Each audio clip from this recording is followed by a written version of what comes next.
Another good case is the Rendlesham forest incident. I'm not going to have time to do a detailed talk about that. A lot of you are familiar with it. There's been a huge upsurge of TV shows on it recently. But again, this is Jim Penniston's sketch of the UFO. And this, for those of you that don't know, this wasn't lights in the sky. This thing actually landed in a small clearing in the forest. I'm just going to pick out the key points. He got so close to this thing that he touched the side of it and he saw strange symbols on the side. Well, you know, when we make our aeroplanes, even when we make our drones, we tend to put something like USAF on the side of them. We don't tend to put this on the side of our planes.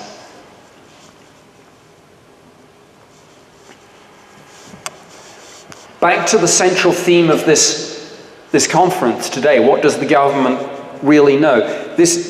There are an awful lot of fake UFO documents doing the rounds.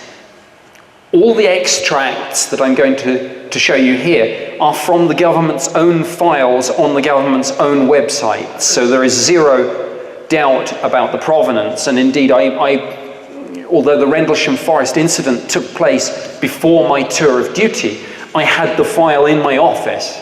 I remember the papers. And this was one of the most intriguing ones. And it talks about CNC USAFE visiting the twin bases of Bentwaters and Woodbridge, where this UFO encounter took place, shortly afterwards, being briefed on the incident and taking back with him to his headquarters in Ramstein, Germany, various items of evidence pertaining to the investigation. And I don't know, that last sentence is a nice piece of British diplomatic understatement. But let me tell you that we were pretty darn furious that evidence relating to a case that occurred on British soil was being removed from the country without being shared to us. But that's our jolly piece of British understatement there. Perhaps, if it's not too much trouble, we might see this too. After all, it is our country.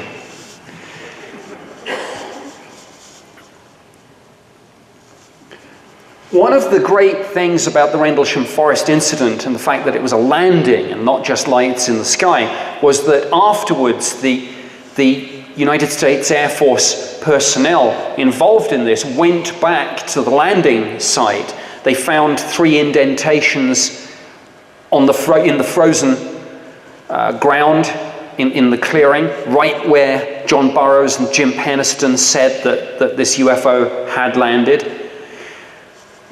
The disaster preparedness officer was one of the people who went out there, and he took with him a Geiger counter. They recorded some radiation levels, and that assessment of the radiation levels is from the Ministry of Defence, the UK MOD's Defence Intelligence Staff, the scientific and technical intelligence specialists who look at the UFO phenomenon within the United Kingdom.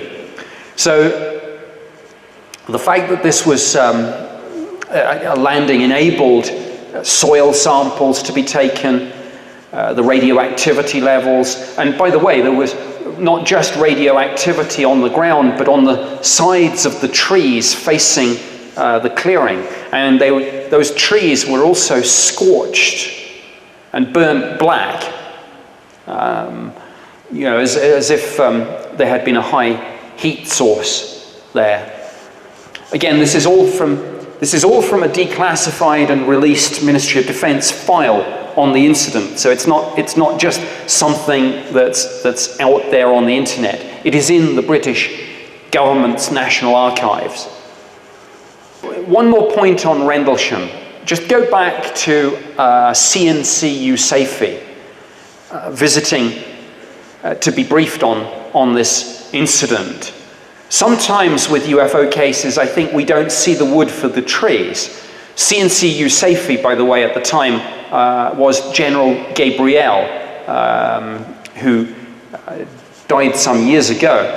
But in a sense, the real central point that I think is most interesting about CNCU Safety is not that necessarily he took items relating to the case back to his headquarters in Germany, but that he was involved at all. Because wait a minute, those of you who are conversant with this will know full well the public position of the United States government is, we don't do UFOs anymore.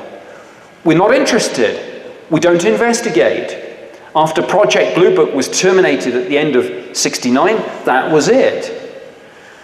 If that's the case, why is the senior ranking USAF general in Europe flying in to be briefed on a UFO encounter just days after it's occurred? And why is he taking possession of items pertaining to the investigation, taking them back to his headquarters in Germany?